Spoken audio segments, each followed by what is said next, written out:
नमो अर्हन्ताडं नमो सिद्धाडं नमो आयरियाडं नमो उवच्छायाडं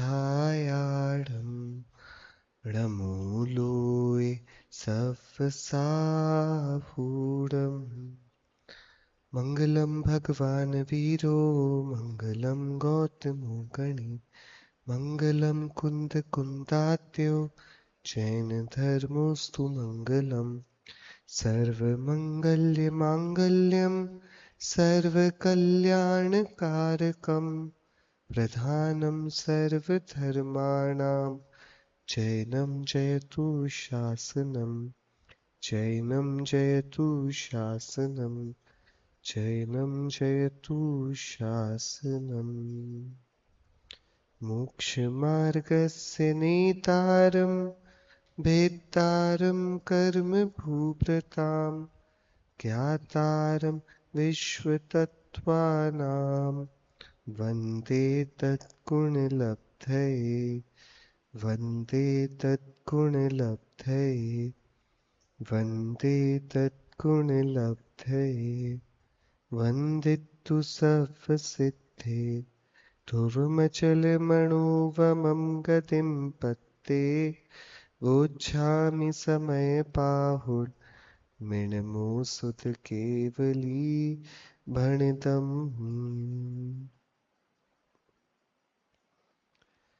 हम सभी अपनी शुरुआती समझ धर्म के संबंध में बना रहे हैं और इसके लिए हम सहारा ले रहे हैं कि हम सत्व अस्तित्व को समझें। सुबह की चर्चा में हमने 3 बातें देखी थी, आप सबको याद भी होंगी। धम्मो वत्थु सहावो, वस्तु का स्वभाव वो धर्म है, लेकिन ऐसे दिखाई नहीं देगा क्योंकि हमारी आंखों में जो पर्दा चढ़ा हुआ है वह है श्रद्धा का, चारित्र का। और स्वभाव ही है कि हम जो कुछ भी इन्फर करते हैं वो सब हमारे श्रद्धा को लेकर ही हम बात करते हैं। तो दंसण मूलो धम्मो, धर्म का मूल क्या है? श्रद्धान है। हाँ, जैसे कि आजकल हो गया इंटरमिटेंट फास्टिंग स्टार्ट हो गई है, लोग बिफोर सनसेट खाना खाने लगे हैं, right? People are being aware, पानी भी लोग फिल्टर करके पीने लगे, राइट? तो ये तो मूलभूत सिद्धांत है हमारे भाई कि दिन में भोजन, छान के पानी, तो फिल्टर्ड पानी पीना चाहिए, हर कोई बोलता है। रात में भोजन भी नहीं करना चाहिए, हम भी यही वाली बात करते हैं, बराबर। लेकिन अब एक व्यक्ति है, वो इसलिए रात्रि भोजन नहीं कर रहा है क्योंकि इट्स हेल्दी, वो इसलिए छान रहा है पानी को क्योंकि अनछने पानी से कंटेमिनेशन है, उससे हमें शायद बीमारी हो जाए। तो अब वही क्रिया है, लेकिन वह क्रिया अहिंसक नहीं बची, वो अभी भी हिंसक ही रही।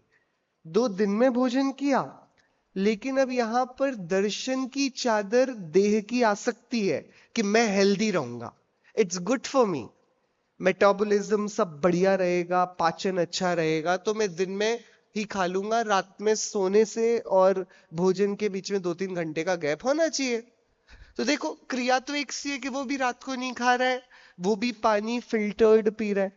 और एक हमारे धर्म में मूल बेसिक जो सामान्य शिष्टाचार है, रोज भगवान का दर्शन, छान कर पानी और दिन में भोजन, भक्ष्य एकदम जमीकंद इत्यादि के त्याग वाला। तो क्रिया तो दोनों की एक सी है, आचरण एक सा है, वो भी छना पानी, ये भी छना पानी, वो भी दिन में भोजन, ये भी दिन में भोजन। लेकिन यदि आप उसके परिणामों के तरफ थोड़ा सूक्ष्मता से देखोगे तो जमीन आसमान का अंतर है। एक देह की आसक्ति से प्रेरित होकर उस आचरण में प्रवृत्त हुआ, दूसरा परिणामों की कोमलता से, दूसरे सूक्ष्म जीव भी मेरे द्वारा कष्ट को प्राप्त ना हो, मेरे से उनका वध ना हो, हिंसा ना हो, इस परिणामों की कोमलता विशुद्धि के कारण उस यत्नाचार में प्रवृत्त हुआ है। और यहीं से धर्म की सारी व्याख्याएं पूरी बदल जाएंगी। तो क्रियाओं पर धर्म नहीं तौला जाएगा, परिणामों पर तौला जाएगा। और परिणाम अपने आप स्वतः नहीं होते, वो परिणाम इंटेंशन, अभिप्राय, श्रद्धान से प्रेरित होते हैं। तो सबसे बड़ा जो मंत्र है to enter, to become student of Jain philosophy, वो है दंसण मूलो धम्मो। धर्म का मूल वो दर्शन है, श्रद्धान है, सम्यक्त्व है, प्रतीति है, रुचि है, अनुभूति है। ये दर्शन के सब पर्यायवाची हैं। और तीसरी चीज, जब हमारा दर्शन सम्यक है तो हम जो कुछ भी कहेंगे करेंगे वो सब चारित्र कहलाएगा। तो चारितम खलु धम्मो, जो कुछ भी विशुद्ध दर्शन के द्वारा किया जाता है वो सब चारित्र हो जाता है। श्रावक करें तो अनुव्रत हो जाते हैं, मुनिराज करें तो महाव्रत हो जाते हैं। हाँ, मुनिराज 4 हाथ की भूमि देखकर चल रहे हैं, तो देखकर चलना, ये देखकर चलना चारित्र है क्या? कि ये नहीं है चारित्र। वो 4 हाथ की भूमि देखकर क्यों चल रहे हैं, उनके आंतरिक श्रद्धान क्या है, वो किस चीज से, वो डर गए हैं कुछ, कंकर पत्थर लग जाएगा पैर में, गड्ढा आ गया तो गिर जाऊंगा, फिसल गया तो क्या, हाँ फ्रैक्चर हो गया फिर अस्पताल भी तो नहीं जा सकते मुनिराज, दिक्कत हो जाएगी। इस कारण से संभल संभल कर एक एक कदम रख रहे कि नहीं ऐसे नहीं, तो फिर तो दिक्कत हो जाएगी। तो क्रिया से धर्म नहीं नापा जाएगा, वो क्या कर रहे हैं वो धर्म नहीं है, वो क्यों कर रहे हैं, वो क्या समझ कर, जानकर, देख कर रहे हैं। तो चारितम खलु धम्मो, जिस रूप परिणमित हो रहे हैं वो धर्म है, पर उस रूप क्यों परिणमित हो रहे हैं? क्योंकि दर्शन वह उस रीति से परिणत हुआ है। बराबर, इधर तक ठीक है? 3 सूत्र हैं, हमको याद हुए, ठीक है? दंसण मूलो धम्मो, चारितम खलु धम्मो, ये दोनों धर्म को उतारने के उपाय। और धर्म क्या? धम्मो वत्थु सहावो। ठीक है, अब हम थोड़ा सा ये धर्म की व्याख्या से एक अंतराल लेकर, पॉज लेकर, अब हम थोड़ी सी व्याख्या करेंगे वस्तु के स्वभाव की। ये हमारा जो विषय है वो थोड़ा सा बदल रहा है, हम सत से समझ तक पहुंचना चाह रहे हैं ना, तो हम पहले वस्तु क्या होती है उसकी बात करो। मैंने सुबह एक प्रश्न आपसे पूछा था, आपको शायद जहन में होगा, हम में से कितने लोग ऐसे हैं जो कि मरण को प्राप्त हो जाएंगे अगले 50 साल में? आप में से कितने लोग 50 साल में मर जाओगे? हाँ, मर जाओगे? हाँ, मरण को प्राप्त हो जाओगे, मर जाओगे। सो बड़ा सरल सा जवाब है इसका, क्या मरोगे कि नहीं मरोगे बताओ? हाँ, कि बहुत गजब की बात यहां आचार्य देव इन 2 सूत्रों में हमको बताने वाले हैं। हाँ, यदि आपको डर लगता हो मरने से तो मरने से मत डरो। डरने की चीज मरना नहीं है, डरने की चीज है जीना। हाँ, क्योंकि जब कोई बहुत परेशान हो जाता है तो वो मरना चाहता है। आपने देखा लोग आत्महत्या कर लेते हैं, सुसाइड कर लेते हैं, बिकॉज दे थिंक ना रहेगा बांस ना बजेगी बांसुरी, सब कहानी ही खत्म करो, ये टेंशन ही नहीं रहेगी, दिमाग नहीं रहेगा, तो कूद गए एक पहाड़ को चढ़कर लटक गए किसी फंदे पर, राइट? बिकॉज दे थिंक कि अभी जब तक ये इतना टेंशन चल रहा है इससे अच्छा है मैं ना रहूं। और कितना अच्छा हो, यदि ऑप्शन है कि मैं मर जाऊं तो मेरे हिसाब से मृत्यु ही तो मुक्ति है। आप बताइए, ना घर वालों की टेंशन ना बाहर वालों की टेंशन, क्यों इतना लोड लेना है, खत्म करो मरकर। और अच्छा एक दर्शन भी एक्चुअल में जैसे कि भाई there is no point in life, कोई मतलब नहीं है जीवन का। आप बताओ क्या करोगे जीकर? धीरे धीरे मरोगे, धीरे धीरे आप जा तो मृत्यु की तरफ ही रहे हो। आपने बहुत बड़ा घर बनाया, बहुत बड़ा व्यापार किया, बहुत बड़ा परिवार किया, बहुत सारी चीजें सीखी, बहुत सारे काम किए, फिर अब क्या करें? मर जाओ एक दिन आखिरी में। Ultimately what will you do? आपके सारे कार्यों का आखिरी निचोड़ क्या है? क्या करोगे आप फिर? सब कुछ करके देख लो, आप अच्छा करो बुरा करो, जो करोगे आखिरी में काम तो एक ही होना है, क्या है? मृत्यु, मरण है। तो जब आखिरी में मरना ही है तो आखिरी तक क्यों इंतजार कर, इतनी मेहनत क्यों करें? आपको समझ में आ रही है बात? नहीं आ रही है बात समझ में? प्रश्न समझ में आ रहा है आपको? मेरी जो जो पॉइंट है क्या है, कितने ही कर लो। देखो, यहां हम सोनागर में बैठे हैं और यहां मेरा घर है, ठीक है? ये सोनागर, ये मेरा घर है। अब इस घर तक जाने के दो रास्ते, एक तो मैं सीधा चला जाऊं और 2 घंटे में पहुंच जाऊंगा, और एक है कि मैं पहले यहां से साउथ जाऊं, फिर वहां से घूमूं, फिर जाकर थोड़ा सा वेस्ट हूं, फिर वहां से ईस्ट जाऊं, फिर नॉर्थ जाऊं, और फिर घूमकर अपने घर आऊं। आप बताओ कौन सा रास्ता बढ़िया है? सीधा ही बढ़िया है ना, राइट? यहां जन्म हुआ और ये जन्म का डेस्टिनेशन क्या है? मरण, मरना है। अब मैं जन्म के लिए धीरे धीरे बड़ा हूं, फिर बड़े होकर और बड़ा हूं, फिर और बड़े होकर बूढ़ा हूं, और फिर मरूं। इतना लंबा रूट क्यों लेने का? सरल है ना, सीधे ही चले जाए। क्या बोलते हो आप लोग? कि बिल्कुल सही बात होती, और सच में आप विचार करोगे तो जीवन का ऐसे कोई अर्थ भी नहीं निकल कर आएगा। आप कोई भी चीज करके देख लो, क्यों कर रहे हो आपको पता नहीं पड़ेगा। लेकिन तकलीफ वही है, तकलीफ मृत्यु की नहीं है, तकलीफ है जीवन की। क्या गारंटी है कि मरने के बाद दोबारा जन्म नहीं होगा? प्रॉब्लम यह है, मरने के बाद कहानी खत्म होती हो तो फिर आज भी मरण का स्वागत हमें दोनों हाथ फैलाकर करना चाहिए, क्योंकि जीने में कोई दम नहीं है। लेकिन तकलीफ ही यह है कि इस जगत में मृत्यु नाम की चीज फंक्शन ही नहीं कर रही है। कितना सुंदर होता यदि मरकर सब खत्म हो जाता, ना होता स्वर्ग, ना होता नरक। यदि आप मरण के बाद जीवन नहीं मानोगे तो पता है क्या तकलीफ आएगी? कर्मों को मानना बेकार हो जाएगा। कर्म कहां पर आपके पीछे जाएंगे? आप यहां से भागे और बस अब तो मिलोगे नहीं आप, तो कर्म खत्म हो जाएंगे सारे के सारे। आपने अच्छा किया कि बुरा किया, मरने के बाद तो आप गए, अब कर्म का क्या काम बचेगा? कुछ बचेगा क्या? अच्छा, यदि कर्म का काम नहीं बचेगा तो गड़बड़ हो जाएगी, फिर सत्क्रिया और असत्क्रिया का भेद नहीं बचेगा। आप कैसे पुण्य बोलोगे, कैसे पाप बोलोगे? सत्क्रिया और असत्क्रिया का भेद नहीं बचेगा तो धर्म की प्ररूपणा खत्म हो जाएगी। बताओ, हिंसक अच्छा है कि अहिंसक अच्छा है? आप बता ही नहीं पाओगे। आपको समझ में आ रही है बात? अरे आप लोग सुन रहे हो? हाँ भाई, क्या बोल रहा हूं? हम सिर्फ एक चीज को करते हैं, हम ये मानते हैं मृत्यु के बाद सब खत्म, दी एंड। 4 दिन की जिंदगी के बाद सब खत्म। हम एक बार जीते हैं और एक बार जीकर मर जाते हैं, बस खत्म। मरने के बाद किसने देखा? बढ़िया उधार लो, घी पियो, खत्म। कौन लेने वसूली करने आएगा मर जाओगे तो, राइट? तो मरण के बाद यदि जीवन ना हो तो क्या क्या तकलीफ आएगी? कि तकलीफ यदि ऐसा हो तो ये तो सबसे बढ़िया है।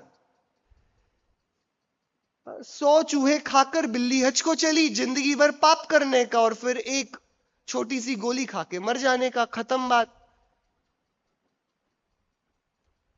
लेकिन मृत्यु यदि इतनी सरल चीज होती तो वरदान होती, क्योंकि आप जो कुछ भी करो देयर इज नो ट्रैकिंग, आपने क्या किया उसका कोई ऑडिट ही नहीं है, उसका कोई रिपरकशन ही नहीं है।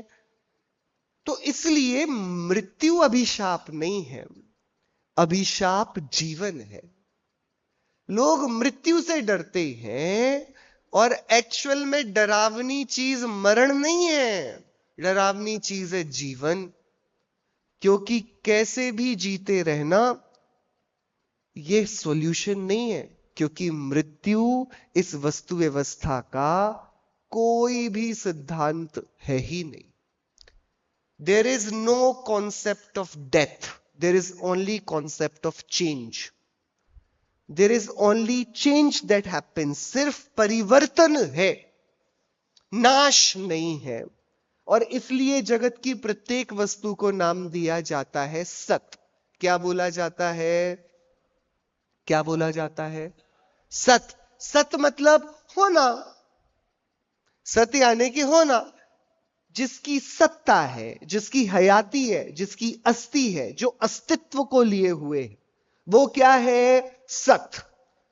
और जो प्ररूपणा इस होने वाली, इस ठहरी हुई, इस मौजूद वस्तु की बात करे, उस बात को कहते हैं सत्य। सच किसे कहते हैं? सत्य को सच कहते हैं। जो है वो सच है। झूठ क्या होता है? हाँ, युधिष्ठिर ने बोला अश्वत्थामा मारा गया, सच बोला कि झूठ बोला? अरे बोलो, आपने सुनी महाभारत की कहानी?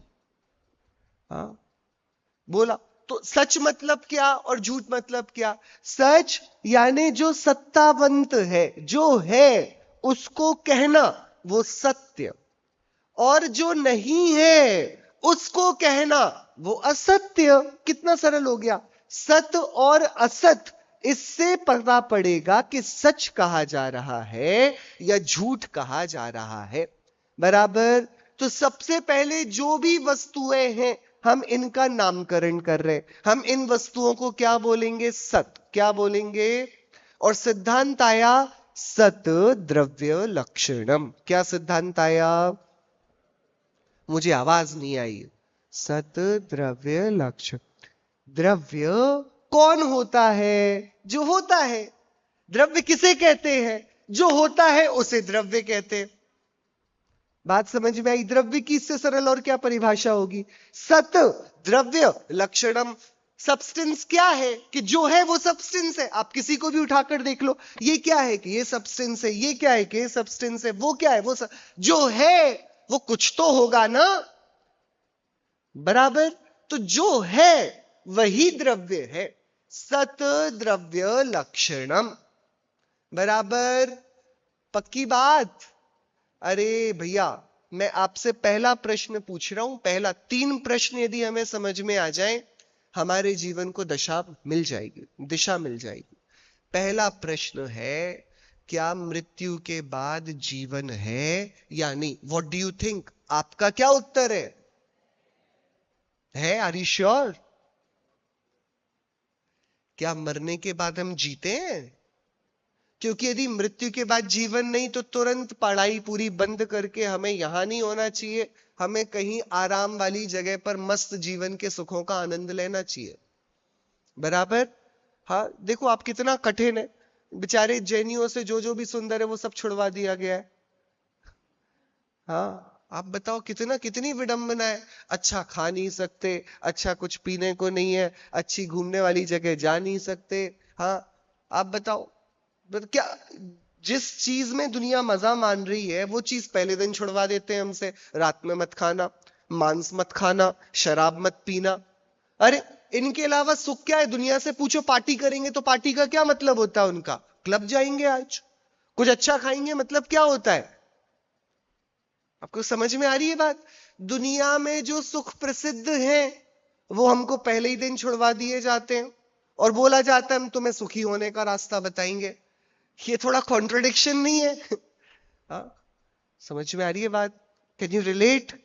जो जो कुछ भी सुख दिखता था, अच्छा खाना, अच्छा घूमना, अच्छा कुछ करना, उन सब में तो हमने हिंसा देख ली। अरे हाँ या नहीं? तो क्वेश्चन आया कि सुनो, बिल्कुल सही बात है, ये बताओ कि मृत्यु के बाद जीवन है कि नहीं? यदि तुमको लगता है कि नहीं है जीवन, तो करो जो करना है, फिर किस बात की चिंता? बिकॉज यहां तो कोई टोकने आएगा नहीं कि क्या खाते हो, क्या पीते हो, क्या करते हो। कौन बोलेगा? यहां तो पूरा का पूरा इकोसिस्टम बना हुआ है। पूरी की पूरी इकोनॉमी इस बात पे चल रही कि आप शराब पी रहे हो कि नहीं। गवर्नमेंट का सबसे बड़ा सोर्स ऑफ इनकम है। हाँ, यदि वो तंबाकू और शराब को रोक दे तो बेचारी गवर्नमेंट के लाले पड़ जाए। हाँ, तो ये तो बढ़िया इकोसिस्टम है। जब कोई शराब पी रहा है वो बेचारा गवर्नमेंट की मदद कर रहा है, नहीं देश चला रहा है, वो नहीं चला रहा है। अरे बोलो। हाँ, हम फालतू बदनाम किए हुए इकोनॉमी का बहुत बड़ा हिस्सा उससे चल रहा है। आप बोल तो बैन करो, बैन करो। हाँ, मांस को बैन कर दिया जाए, एक्सपोर्ट तो इंडिया का मेजॉरिटी वही है। हाँ, इकोनॉमी पे क्या इफेक्ट पड़ेगा? आपको समझ में आ रही है बात? तो वो लोग तो जो कर रहे हैं मांस का धंधा और जो मांस खरीद रहे हैं, वो लोग तो कंट्रीब्यूट कर रहे हैं ना इकोनॉमी को। अरे बोलो। बहुत आप लोग सुनने में ही अनकंफर्टेबल हो जाते हो, जबकि बात बहुत गंभीर है। सी, यदि मृत्यु के बाद जीवन नहीं है, मतलब there are no repercussions to our thoughts and actions, यदि हमारे परिणामों का और क्रियाओं का कोई प्रतिध्वनि नहीं है, तो फिर ये कोई पाप भी नहीं है, ये सब तो नैतिक दायित्व बन जाएंगे, क्योंकि कुतर्क तो हर एक चीज का है ना। आप कोई एक गलत क्रिया बताओ, यहां पर उसके समर्थन में कुतर्क आ जाएंगे, 2 मिनट में आ जाएंगे, बराबर। तो यदि मृत्यु के बाद जीवन नहीं होता है, तो बात खत्म हो गई। मंदिरों को बंद करो, मदिरालयों को खोलो, मजा उसमें है फिर। समझ में आई बात? ये छोटा प्रश्न नहीं है, क्योंकि आपने ऐसे कितने लोगों को देखा है जो मांस खा रहे हैं और उनके बहुत पाप का उदय है। सब मजे में रह रहे हैं, हाँ शराब पी रहे हैं और बहुत पाप का, अरे मजे में रह रहे हैं। ये तो आजकल एक स्टेटमेंट है लाइफस्टाइल का। जब तक हाथ पर एक ग्लास नहीं हो, जब तक खाने पर अलग अलग प्रकार के अलग अलग क्विजीन नहीं हो, तब तक क्या आपने पैसा कमाया है और आपने क्या लाइफस्टाइल, अपना स्टेचर बढ़ाया है? तो ये तो आजकल पुण्य के उदय के प्रमाण पत्र हैं। अरे हाँ या नहीं? हाँ। तो ऐसा तो होता नहीं है इसने मांस खाया और कल उसके साथ बुरा हो गया। यहां तो अच्छे अच्छे बढ़िया, वो तो बड़े बड़े शोरूम खोल रहे हैं अपने मांस के, पैकेज्ड फूड इंडस्ट्री बन गई है उसकी, इतने बड़े बड़े आउटलेट्स बन गए, आप लो जाओ ऑन द गो खाओ, बराबर। तो ऐसा तो दिख नहीं रहा है कि कोई शराब पी रहा है और उसके पाप का उदय आ रहा है, कोई मांस खा रहा है उसके पाप का उदय आ रहा है, कोई जुआ खेल रहा है बड़े बड़े कसिनोज में, उसके पाप का उदय आ रहा है। देखा है क्या आपने ऐसा? तो आपका कर्म सिद्धांत तो काम कर नहीं रहा है। आ रही है बात समझ में? कर रहा है कि नहीं? नहीं कर रहा है। और आपने ऑन दी टॉप ये कह दिया कि मरने के बाद कहानी खत्म, तो फिर ये पाप है, ये वाली व्याख्या भी तत्काल खत्म हो जाएगी। कितना बड़ा खतरा होगा यदि हम सत्य के सिद्धांत को हटा दें। यदि वस्तु एक समय के बाद मार दी जावे, तो फिर ना सत्क्रिया बन सकती है, ना असत क्रिया, ना पुण्य ना पाप, ना विशुद्ध परिणाम ना संक्लेश परिणाम, ना शुभ कर्म ना अशुभ कर्म, ना स्वर्ग ना नरक, ना तिर्यंच ना मनुष्य, कुछ नहीं बनेगा, कुछ नहीं बचेगा, बराबर। इसके लिए सबसे पहला सिद्धांत आया सत्ता का, कि हर एक वस्तु नित्य अपने अनंत अस्तित्व से बनी हुई प्रवर्तती है, और हमने इसको बोला सत द्रव्य लक्षणम। जीव मरता नहीं है, लेकिन अज्ञान से मरण के भय से आक्रांतित है। जबकि चिंता की बात मरण नहीं, चिंता की बात जीवन होना चाहिए, कि कैसे जिया जाए कि मैं सादी अनंत काल तक बराबर सा कुशल रहूं। हम चिंता उसकी नहीं करते कि मुझे आगे के अनंत काल जीना है, हम इस बात की चिंता करते कि मुझे थोड़े दिनों बाद यहां से मरना है। ये कैसा पागलपन है? आप लोग यहां पर आए, यहां पर आप लोग कमरों में रुके धर्मशाला के, आपने देखा सारे कमरे बढ़िया हैं, बढ़िया हैं, अच्छे। हाँ, कहीं आपका मन तो नहीं किया कि यहाँ की पेंटिंग थोड़ी चेंज करके इस दीवार पर कर दूं, यहाँ थोड़ा सा एक पेंट ये वाला कलर कॉम्बिनेशन से हो जाए? आप में से कितने लोगों ने काम लगवा दिया अपने अपने कमरों में? हाँ, कोई चिंता है आपको यहाँ के कमरे की? कोई चिंता नहीं है।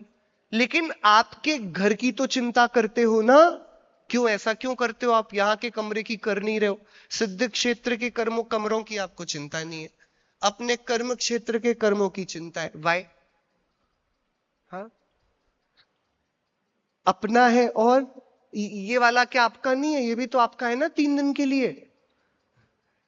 हाँ हाँ, कि देखो, जब अपने परमानेंट एड्रेस का इंतजाम है ना, तो ये छोटे मोटे प्रवासों की चिंता नहीं करते हम। समझ में आ रही है बात? आपके पास आपके घर का एड्रेस और उसका स्वामित्व सुरक्षित है ना, तो आपको अब फर्क नहीं पड़ता है कि कहां रुके हो और कितने, 3 दिन की तो बात है, बराबर। ये वर्तमान भव, it is not the problem, ये कोई तकलीफ नहीं है। प्रश्न ये नहीं है कि 3 दिन जिन कमरों में रह रहा हूं उन कमरों की हालत क्या है। चिंता ये होनी चाहिए कि भैया बाकी साल भर जिस घर में रहना है उस घर में अभी बारिश होगी तो पानी तो नहीं चू रहा है, उस घर पर भैया सब कुछ बढ़िया तो है, रहने लायक तो है। हम चिंता करते हैं इस छोटे से मनुष्य भव की जहां 4 दिन रहना है, और हम इतने बैरी हो गए हैं अपने कि जो सादी अनंत काल जिसके साथ रहना है, ये हमारा हमेशा का घर, इसके मरम्मत का, इसकी बाकुशल होने का हमने क्या इंतजाम किया है। बात समझ में आ रही है आपको? एक राजा था, उसका बहुत सुंदर राज्य, राज्य चारों तरफ भयंकर जंगल से घिरा हुआ, और जंगल में रहते थे भयंकर खूंखार जानवर, शेर, बाघ, चीते, बराबर। अब उस राज्य में एक इंटरनल प्रॉब्लम हो गई। क्या प्रॉब्लम हुई आपको पता है? वहां बहुत सारे कुत्तों का आतंक हो गया अचानक से। स्ट्रे डॉग्स होते हैं ना, हाँ, आवारा कुत्ते घूम रहे हैं, कहीं भी भौंक रहे हैं। बच्चे खेलने जा रहे हैं तो एक कुत्ता पीछे पड़ गया, उसको काट दिया। हाँ, कोई मंदिर जा रहा था, उसके पीछे कुत्ते पड़ गए। कोई मार्केट में सब्जी लेने जा रहा है, उसके पीछे कुत्ते पड़ गए। सब घबरा गए, परेशान हो गए। कितने सारे परेशानी है इस पूरे के पूरे राज्य में। तो सब त्राहिमाम करके राजा के पास गए और बोला, भैया कुछ व्यवस्था करो, राजा हमारी सेवा करो, अब तो आपके ही सहारे हम हैं। तो राजा ने मंत्रियों को बुलाया और बोला, बहुत सोचा क्या किया जाए। And then they introduce new education policy. उन्होंने नई शिक्षा प्रणाली इंट्रोड्यूस करी और हर लेवल के बच्चों के लिए पढ़ाई स्टार्ट कराई। क्या पढ़ाई स्टार्ट कराई? कि कुत्तों से कैसे बचे, राइट? कैसे, यदि कुत्ता आए तो देखो एकदम से डरना नहीं, वो पीछे भागे तो भागना नहीं, रुक जाना। हाँ, उसको ऐसे बिस्किट नहीं डालते रहना, उसको खिलाने को नहीं आ जाना। और थोड़े दिनों में देखा सबने कि 6-8 महीने में पूरा राज्य एकदम एक्सपर्ट हो गया how to deal with dogs. और कुत्ते वहीं रहे सारे, लेकिन कोई चिंता नहीं, अब सब एकदम आराम से निकलते हैं और आराम से सब काम बन जाता है। बढ़िया, everybody is happy with the king. सारी पढ़ाई चल रही है, सब कोई छोटे से बच्चों को प्री स्कूल से ही लेके कॉलेज तक बिल्कुल कुत्तों में डिप्लोमा करा दिया गया है। हाँ, how to save yourself from dogs, right? अब एक शाम को कुछ बच्चे आराम से खेल रहे थे यहां पर, है ना, पकड़म पकड़ाई, और वहां थोड़ी दूर से पास के जंगल से एक शेर आया। अब गलती, थोड़ी विडंबना ये हो गई कि बचपन से लेके डिप्लोमा तक, ग्रेजुएशन तक ये तो बताया गया how to deal with dogs, लेकिन शेरों का तो जिक्र ही नहीं हुआ, उन जानवरों का तो जिक्र ही नहीं हुआ जो उस जंगल में रहते हैं। और बच्चों को दूर से आता शेर बड़ा क्यूट लगा। हाँ, और ये क्या है, ये क्या, इसको तो देखा ही नहीं हमने कभी। और सब पहुंच गए उस शेर के साथ खेलने के लिए। क्या हुआ होगा आगे? अब आप मुझे बताओ क्या गलत हुआ, कि बच्चे क्यों मारे गए? क्या जरूरी था? यदि कुत्ता काटता तो क्या मर जाता आदमी? अरे बोलो। 4, 15, 14, कितने, अब तो 1, 2, 3, 4 इंजेक्शन में ही काम हो जाता है। पहले लगते थे 14, है ना, अब तो 5 में काम हो जाता है, राइट? हाँ। यदि कुत्ता था और वो काट भी लेता तो क्या प्राण ले लेता? नहीं। लेकिन यदि शेर मारे तो क्या होता है? तो बताओ, पढ़ाई किसकी ज्यादा जरूरी थी? How to save yourself from dogs और how to save yourself from lions? क्या जरूरी थी पढ़ाई? अरे बोलो। क्या सीखना ज्यादा जरूरी था? जब कुत्ता आए तो क्या किया जाए, या जब शेर आए तब क्या किया जाए? लेकिन विडंबना यही रही, पूरी जिंदगी बीत गई इस बात को सीखने में कि कुत्तों से कैसे सुलझा जाए।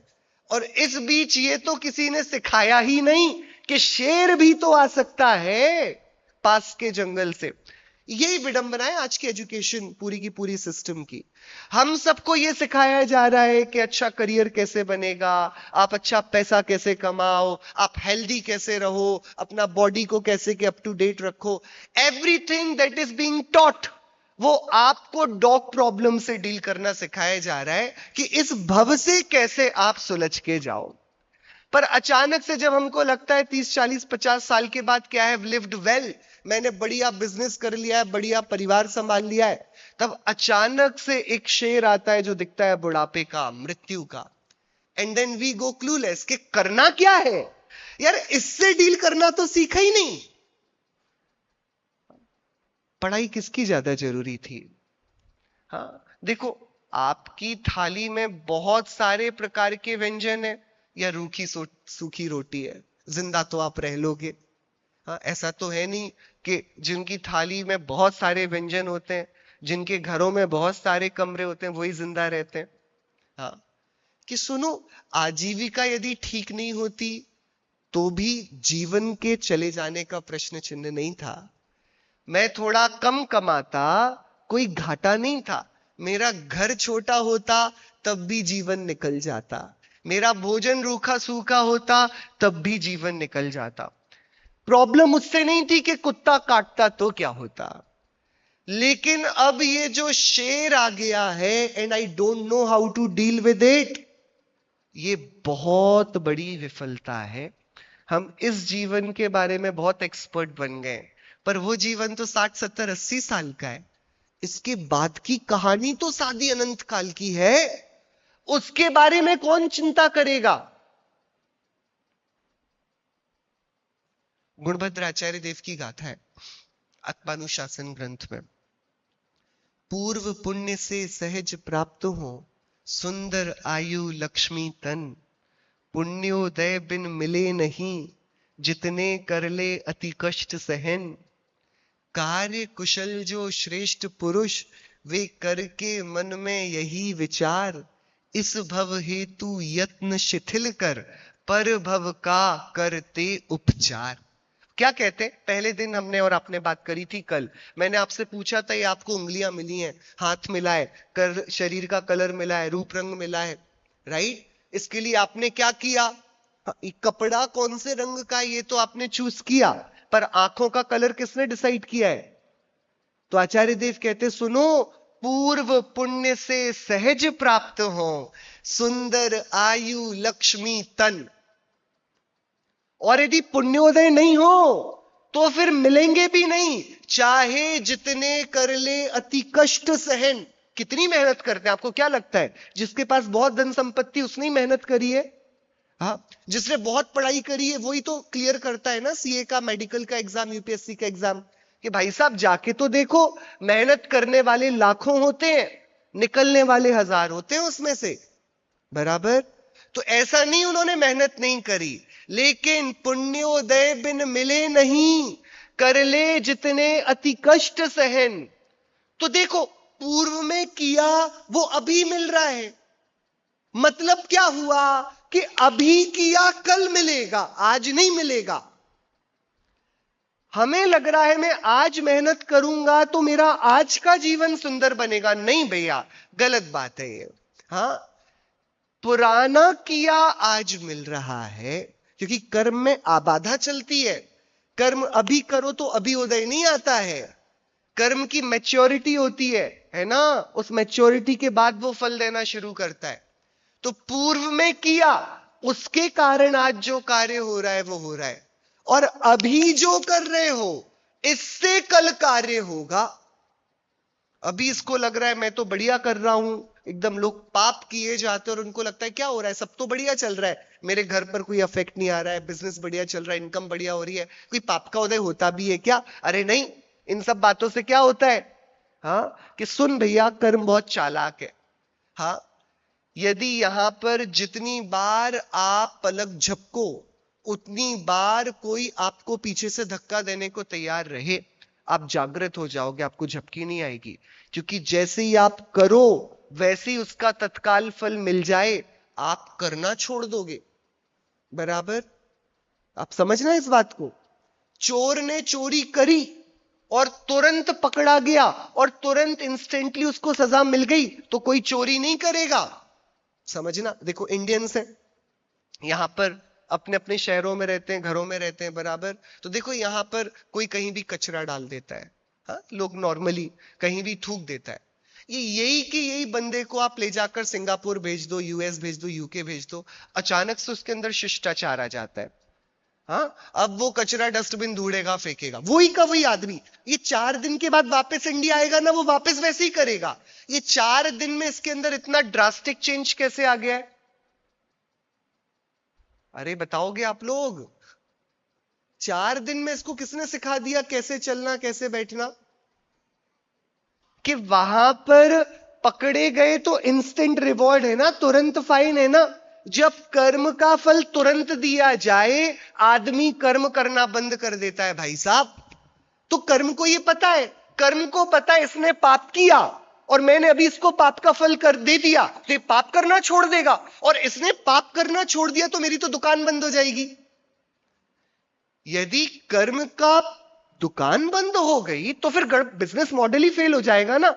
ये आज इतना अच्छा कर रहा है, पुण्य कर रहा है, बिल्कुल बढ़िया तरीके से त्याग किया हुआ है, समाधि किया हुआ है, और इसको अभी यदि पुण्य का फल दे दिया तो बड़े बड़े सेठ लोग सब त्याग तपस्या करने लग जाएंगे। कर्म का फल, कर्म का मॉडल फेल हो जाएगा ना। वो यही तो चाहता है, आप पाप करो और पुण्य धर्म ना करो। तो उसके लिए वो एक कॉन्सेप्ट यूज करता है, वो कॉन्सेप्ट है आबाधा का। वो बोलता है मैं पाप परिणाम का तत्काल पाप फल नहीं दूंगा और मैं पुण्य परिणाम का तत्काल पुण्य फल नहीं दूंगा, जिससे जो सत्कार्य कर रहा है वो डिस्करेज हो सत्कार्य करने से। मैं करे जा रहा हूं, कुछ हो ही नहीं रहा है, और जो असत्कार्य कर रहा है वो एंकरेज हो कि देखो मैंने किया तो, लेकिन मुझे क्या हुआ, मैं शिकार खेल के आया, मेरा क्या हुआ, नाम और चढ़ गया मेरा गिनीज वर्ल्ड में, इतना बड़ा शेर मार के लाया हूं, इतना बड़ा हाथी मारा है दुनिया का सबसे बड़ा।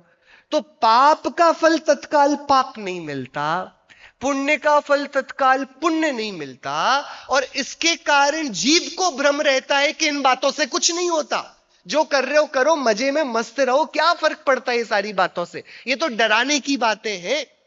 हाँ, समझ में आ रही है बात आपको?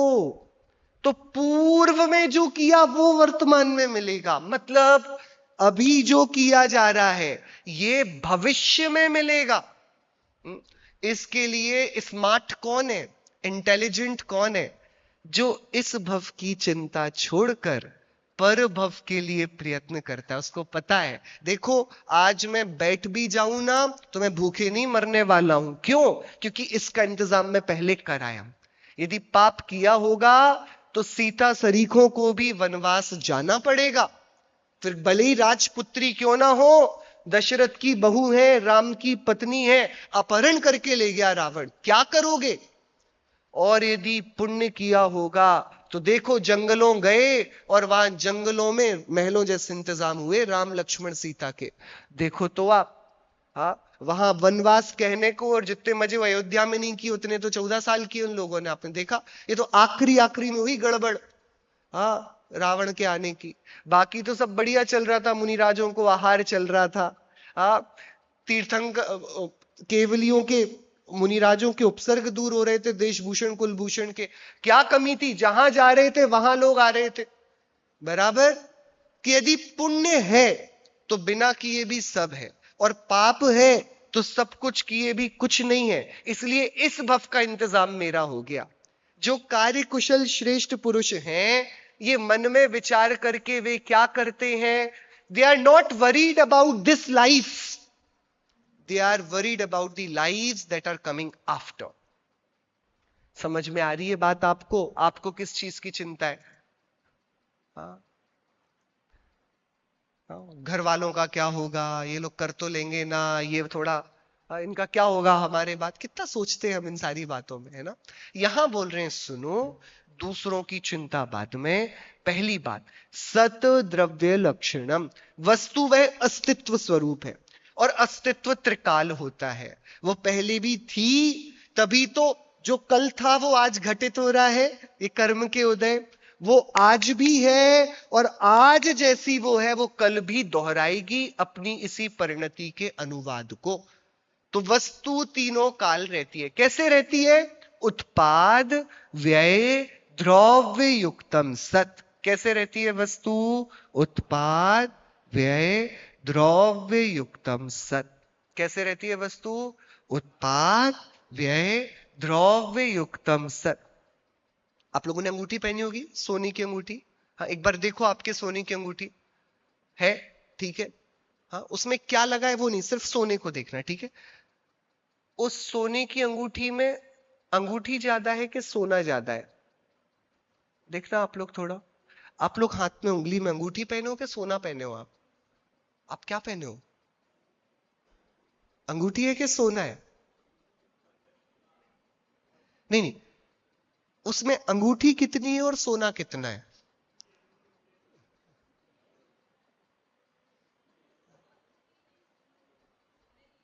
आप अंगूठी में जहां भी देख लो, आपको अंगूठी दिखेगी कि सोना दिखेगा?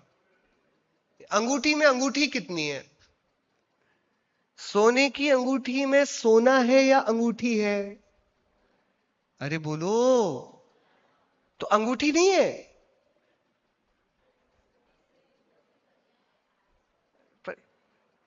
नहीं तो मुझे मुझे दिखाओ तो आप अंगूठी। अंगूठी दिखाओगे, मैं बोलूंगा अंगूठी दिखाओ, आप सोना दिखाने लग जाओगे। I want to see the ring.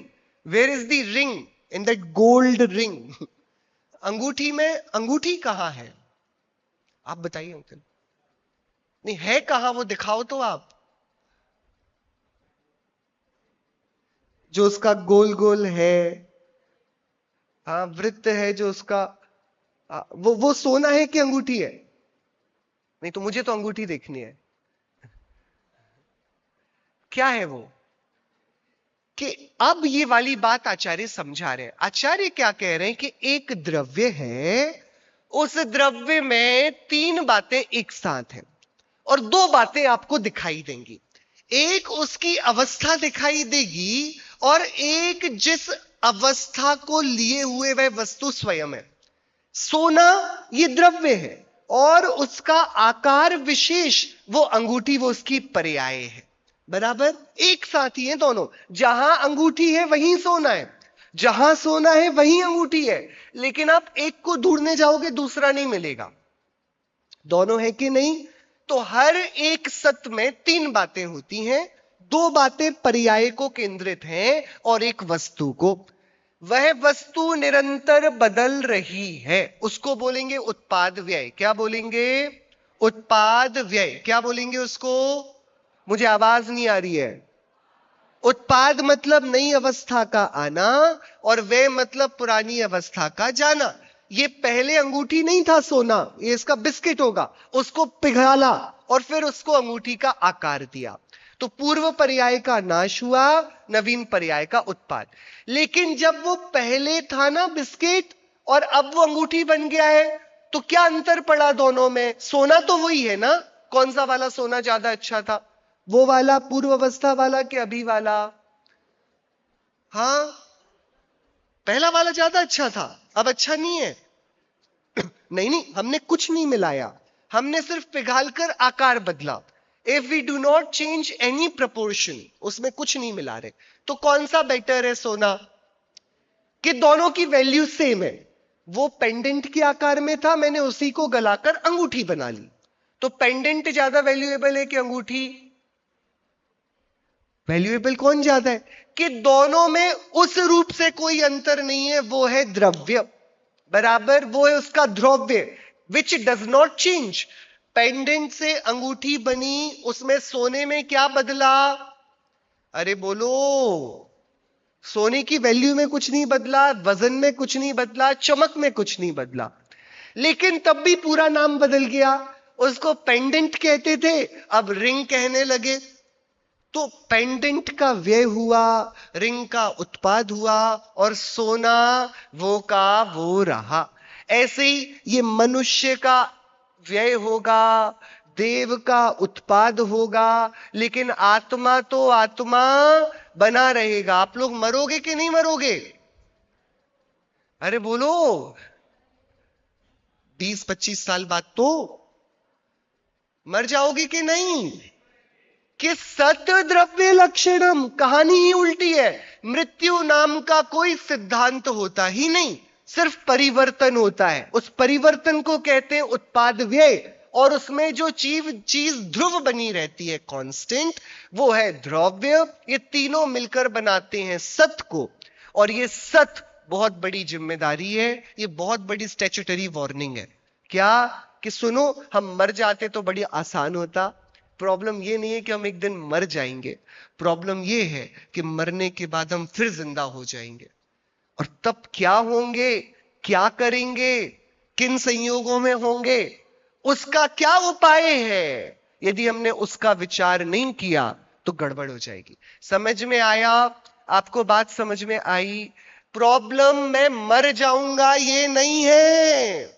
Problem क्या है? मरने के बाद एक और बहुत बड़ा जीवन खड़ा है, and I have zero idea कि वो कैसा होगा। आप लोग क्या बनने वाले हो मरने के बाद? नारकी, त्रियंच, देव, मनुष्य? कुछ सोचा है आप लोगों ने? अरे मुस्कुरा रहे हो आप लोग। क्या बनने वाले हो? क्या सोचा आपने मृत्यु के बाद? क्या रिजर्वेशन है? जो होगा सो होगा, ऐसे कैसे? ऐसे थोड़ी आपसे कोई पूछे कहां जाना है, जहाज ले जाओ वहां चले, आप बताते हो कि नहीं मेरा मन ये है? हाँ, वो तो ऑप्शन ही नहीं है ना अभी 5वें काल में, वहां का अभी बुकिंग ही ओपन नहीं है। 4 गति है ना। तो देखो, मरेंगे तो सब, मरने के बाद मरेंगे नहीं, क्योंकि सत द्रव्य लक्षणम उत्पाद व्यय द्रव्य युक्तम सत। तो मृत्यु के बाद अब कहां जाने वाले हो? कुछ सोचा है आपने? कि that is why it is scary, we are clueless. हमें पता नहीं है। मुझे पता है मैं परसों कहां जाऊंगा, आपको पता होगा ना, आपने प्लान कर रखा होगा, लेकिन मुझे ही नहीं पता यदि परसों के पहले बीच में मैं चला ही गया तो कहां जाने वाला हूं। और ये is the thing of worry. हम इस जीवन के बारे में जितना सोचते हैं, उसका थोड़ा सा हिस्सा भी हम अगले जीवन के बारे में सोचना शुरू कर दें, हमारा जीवन सौंदर्य से भर जाएगा। हमें अपने अस्तित्व की अनंतता की बोधि हो, हमें सत का सौंदर्य मिले, इसी मंगल भावना से।